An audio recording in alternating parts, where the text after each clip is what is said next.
Hi everybody, welcome to a new episode of Becoming Bonnie. Today I want to introduce to you guys a little bit about how I was as a stepmom and my relationship with my stepson, because that's a major part of who I am. I was a stepmom for 11 years. It was the best 11 years ever. I now only have my two girls, so I had to learn how to become a mom of two girls only, when before I had to become a mother myself, I was a stepmom. My husband had a 1-year-old son when I met him, and he told me about him. And after a few months of dating, I finally met him. And when I did, this little boy instantly stole my heart. And I enjoyed going out to eat, going to the park, going places, creating memories and adventures, and just playing with him. I remember my husband's family saying that I was playing a part because there's no way someone can bond with someone else's child and genuinely love them that much. But if you know me, you know that I love children, and that when I love a child, it is genuine and never fake. And that's what it was with my son. 7 months after I met his son, I found out I was pregnant. And my husband and I moved in together, and after several months of that, his son started staying with us every other weekend. And I feel like during my pregnancy is when his son became very attached to me. As you know, I'm Bonnie, and when his son started talking, he started calling me mom. And I would correct him and tell him, no, Bonnie. And he would get upset that I would correct him, but I still did. I would tell him, I'm not mommy, I'm Bonnie, and my husband would tell me, he can call you mom. Like, he loves you, you love him, like, it's okay. And I already loved his son so much. And I believe that during this time, he really did become our son. And nothing would have made me happier than for him to call me mom and not Bonnie, if I'm being honest. But I wanted him to call me mom because that's what he wanted to do. Not just like, oh, I've been calling her mom since I was 2. I knew that I would be with my husband for so many more years in our future that I was willing to wait for this moment for when my son wanted to call me mom. My stepson was already my son, so it didn't matter what he called me. This little boy, I didn't just change his diapers. I potty trained him. I didn't just play toy trucks with him. I taught him his alphabet. I didn't just care about him because he was my husband's son. I loved this little human being. When my daughter Bethany was born, I made sure that my son didn't feel any less.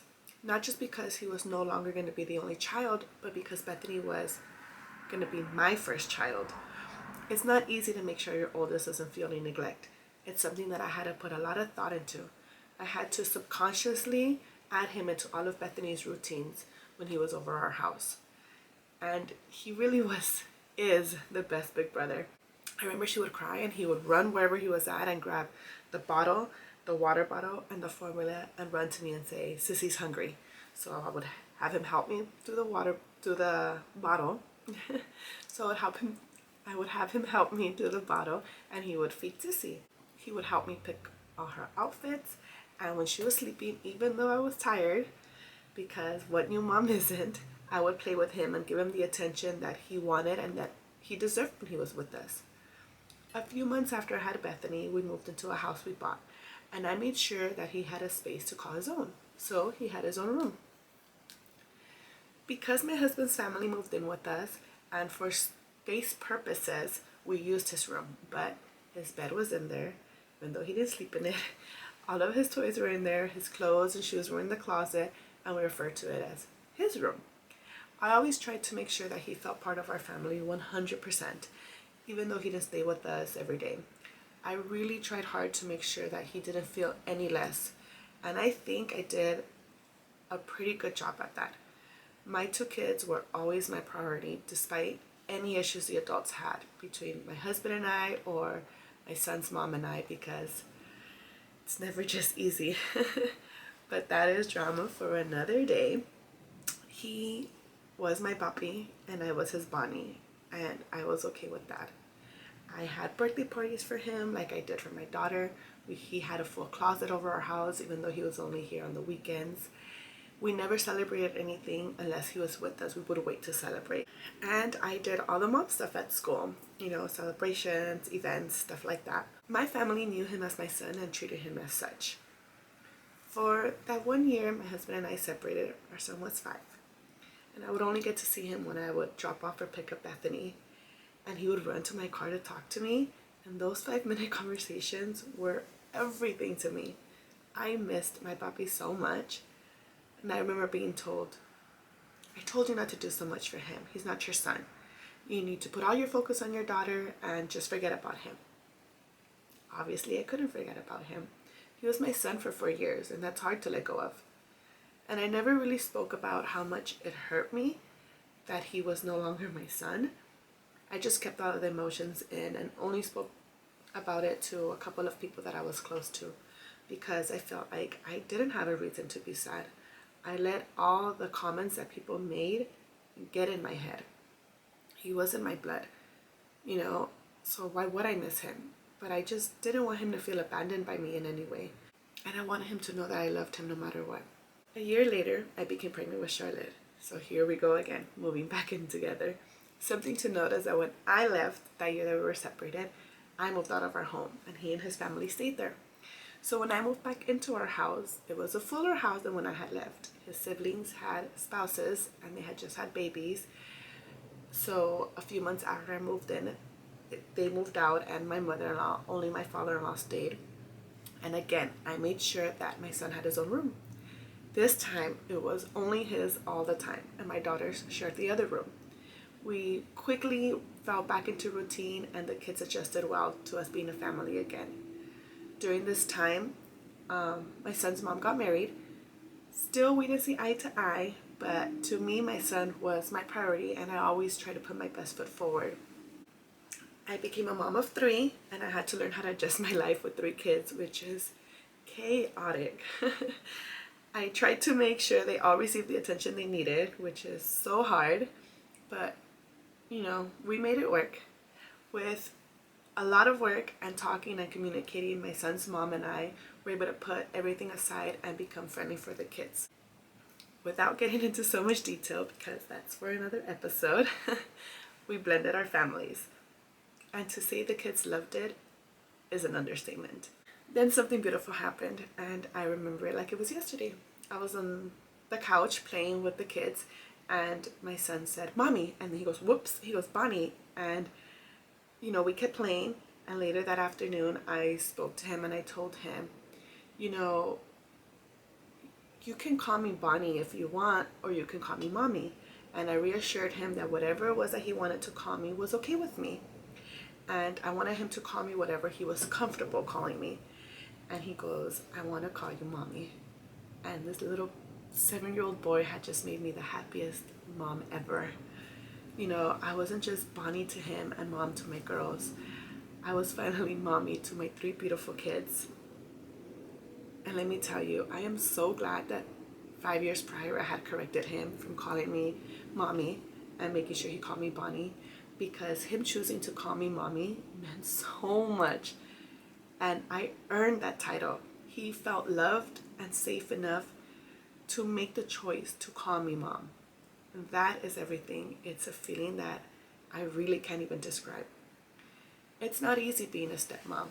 For 11 years, I tried to be the person he needed and to be an advocate of what he deserved when it came to living in 2 homes, because I knew the struggles he was having.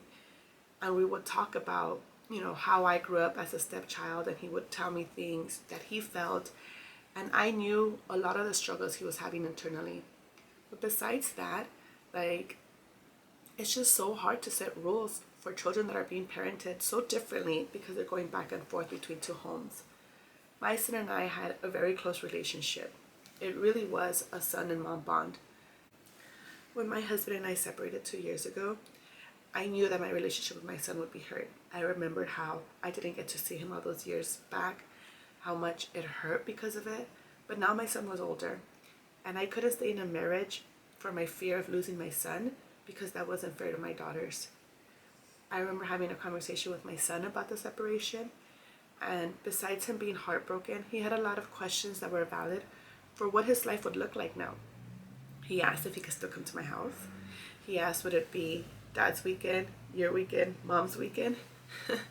I made it clear that if his parents allowed him to, he was always welcome in my house, in our house. He asked, what if you get a boyfriend or a husband and you move or they don't want me around?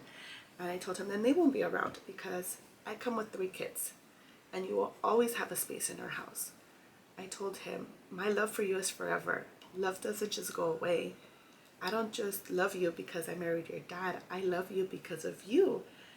I love when you're being funny, when you're being kind, when you're being grouchy, when you're being bratty.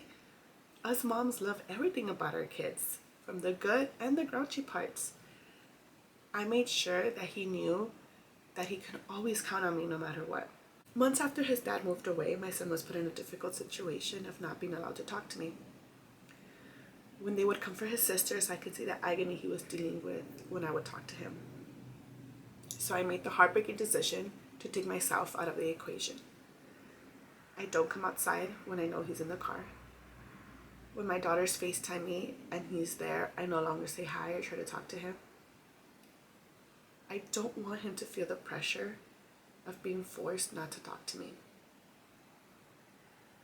And even if he dislikes me because I no longer talk to him, I'd rather that than have him carry the grief of having to ignore me when he sees me, because that is not fair to put on a child.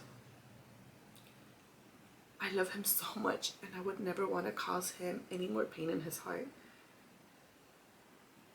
Because of the relationship we have, I know that he knows. I hope that he knows. I will forever love him and be here for him. Even though I am told he is not my blood and I should just let him go and I shouldn't feel sad, I'm still sad. I think I will always be sad and miss him. This time I am more open and honest about my pain because I'm entitled to it. He was my son for 11 years. And love doesn't go away. I had dreams and hopes of being there when my son accomplished milestones, from graduations to new jobs, girlfriends, marriages, to every big and little accomplishment in between. I will be sad that I can't celebrate with him, but I will always be cheering him on from a distance. I pray that one day I'll be able to have a conversation with him, but if I don't, I'm okay with that because my love was always pure when it came to him. He will always be my son because the love for a child will never go away. And if my son ever needs me in my lifetime, I will be there for him. He will always forever be my papi, and I will always forever be his mommy Bonnie.